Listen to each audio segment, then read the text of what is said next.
One spouse wants out, one won't sign a listing agreement, and the whole divorce grinds to a halt over a house. If that's where you are right now, I want you to hear this. A spouse who refuses to sell is not the end of the road. Here in Ohio, the court has more power over that house than most people realize. Today, I'm walking through exactly what a domestic relations court can do when one of you wants to sell the marital home and the other one digs in and says, no. This is one of the most common questions I get, and it's also one of the scariest because it feels like your ex is holding your future hostage.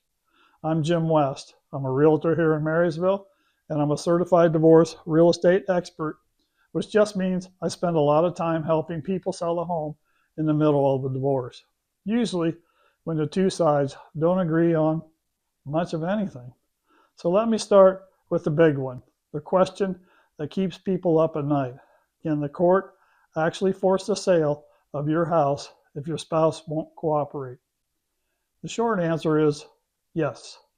Under Ohio's property division law, the judge's job is to divide your marital property fairly, and the house is usually the biggest piece on the table. If neither of you can buy the other one out and you can't reach an agreement on your own, the court can order that home sold and the equity split. One spouse refusing to go along does not give them a veto. It just means a judge ends up making the decision instead of the two of you. Now, just because a judge can order a sale does not mean that it is the first thing they want to do. Most courts in Ohio would much rather see you and your spouse work this out yourselves. A forced sale is usually the fallback.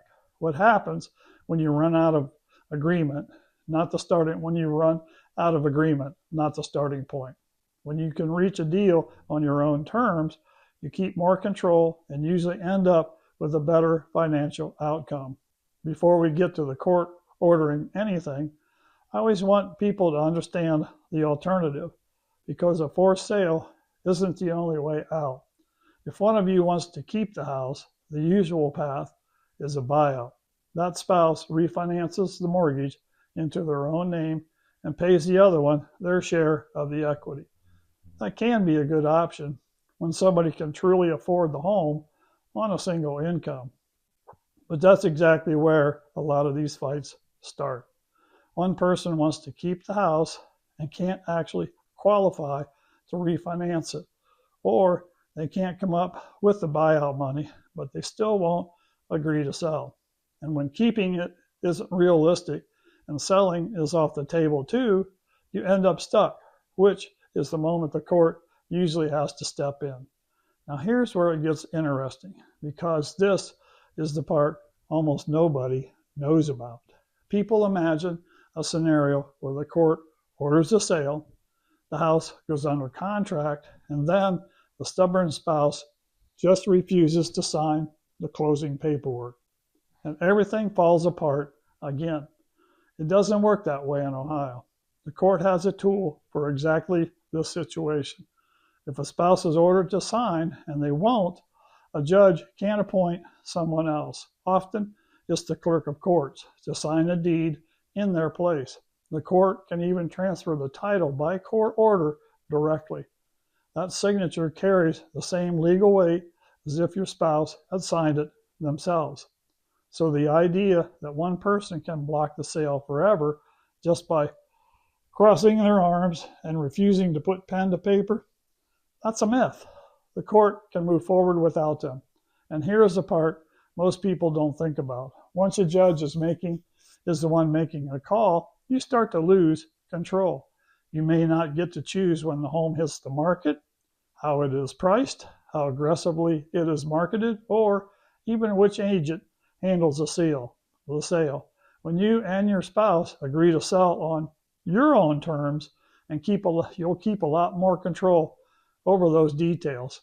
And those details are what decide how much you each walk away with. And this is the one that tends to change the conversation. Once a court has ordered the sale, ignoring that order has real consequences. We're talking about contempt of court.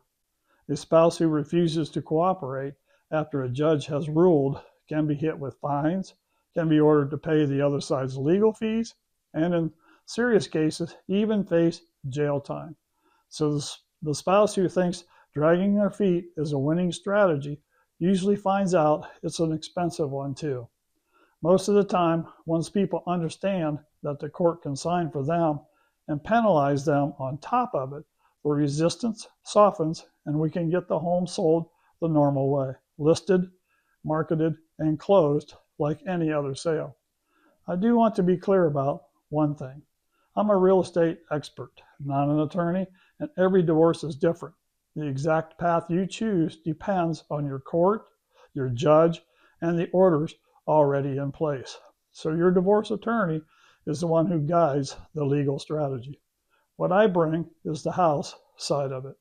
As a certified divorce real estate expert, my role is to be the neutral third party on the home, someone both attorneys and both spouses can trust to give a clear valuation and a fair process, so you can make decisions based on real numbers instead of emotion, and avoid having a stranger in a robe make a decision about the house for you.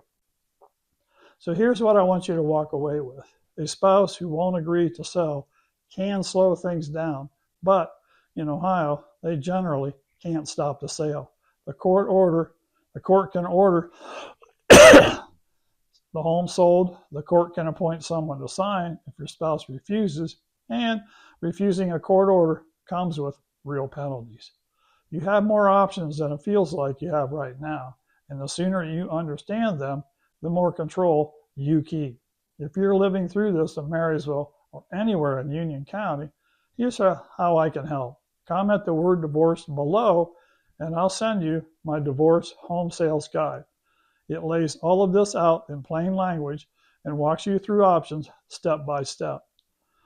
I'll also attach a link to that in the description, or you can just message me directly. As a certified divorce real estate expert, I work as a neutral third party that both attorneys can trust, so the home gets handled fairly, no matter how the two sides feel about each other. No pressure, and everything we talk about stays between us. I'm Jim West in Marysville and in Union County, and I'll see you in the next one.